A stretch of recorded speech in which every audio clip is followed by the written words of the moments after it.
Right now, Senate Majority Leader Harry Reid is planning a showdown in the Senate. The issue, whether to let the tax cuts for some Americans expire at the end of the year. It is also a hot topic on the campaign trail ahead of the midterm elections in November. But which side benefits from it, Democrats or Republicans? Let's ask Ari Fleischer, former White House press secretary for George W. Bush, and Bob Beckel, professor of advanced political studies at George Washington University and a Fox News contributor. Bob, give us the Democratic take on these tax cuts. What I hear a lot is President Obama saying, hey, the wealthiest Americans make a lot of money and they can afford to pay more tax. Is that what it boils down to?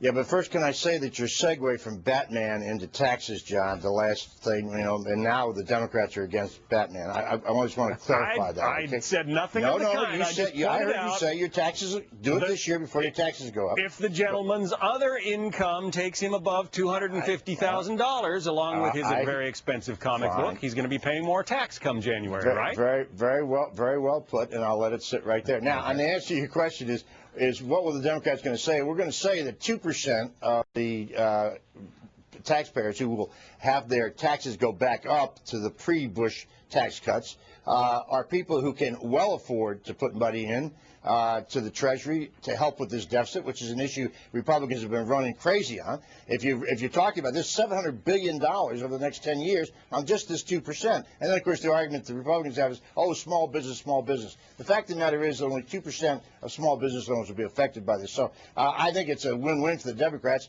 if we can make it clear, as we have to do on Fox and other places, it's not the Bush tax cuts that expires, it's the one for wealthier Americans that expire.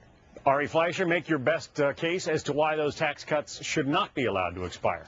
Well, here's the problem with that logic. The cost of extending the tax cuts for everybody else is $3 trillion over 10 years. So I like Bob's crocodile tears that he's fighting for the deficit reduction, but he's really not because it's an inconsistent argument.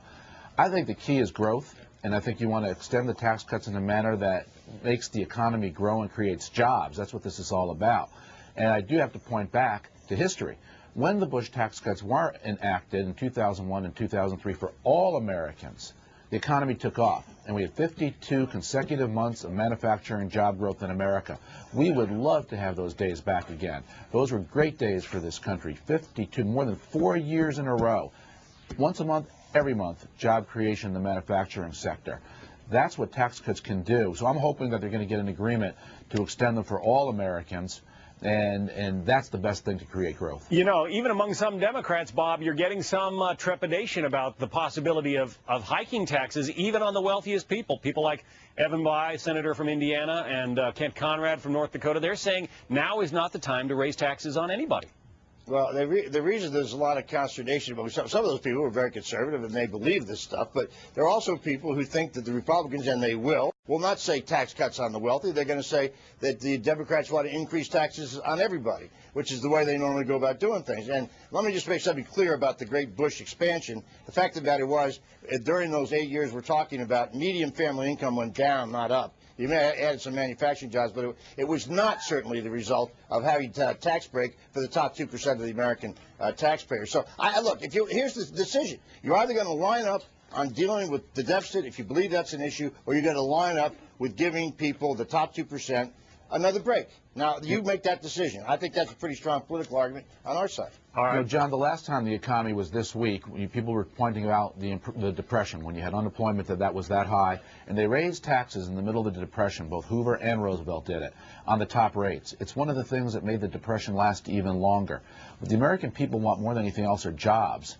And if the Democrats go right back to their raise taxes rhetoric and actions, it's going to have a bad effect on jobs. That's the focal point of all the elections. But I'll tell you, my biggest fear is that the Democrats have waited so late just to do the routine budgets of our government. They might not even have time to get this done, and the taxes are going to go up for every single American. They've not done a good job managing the House or the Senate since they took control of it. There's no reason they should have waited for this last moment right before an election to deal with something so important. Well, and Bob, that does create part of the political problem, doesn't it? And we're going to have to address this quickly. But Harry Reid is talking about addressing this problem in September. That's going to be right before the November elections. It is going to be potentially a thorny issue, isn't it? the chances of 98% of the taxpayers continuing their tax cuts is not going to pass is crazy. And second, let me just give Ari a little brief historical thing. Last time unemployment was this high was under Ronald Reagan in 1982. He then in '83 raised payroll taxes to record high levels, and yet we came out and had a pretty booming following 6 years. So I don't buy the argument. No. Reagan cut taxes in '81. No, he did not. And then there was a small tax increase in '82. Unemployment came down as a result of the marginal income tax rate cuts that Reagan put in place for all Americans. I would refer you to your history book. That's what led to the growth and the boom. I would refer you to your history books. But Ari, I hate to argue with you on substance. I was a football player, and you're a very educated man. But I think on this one I'm right.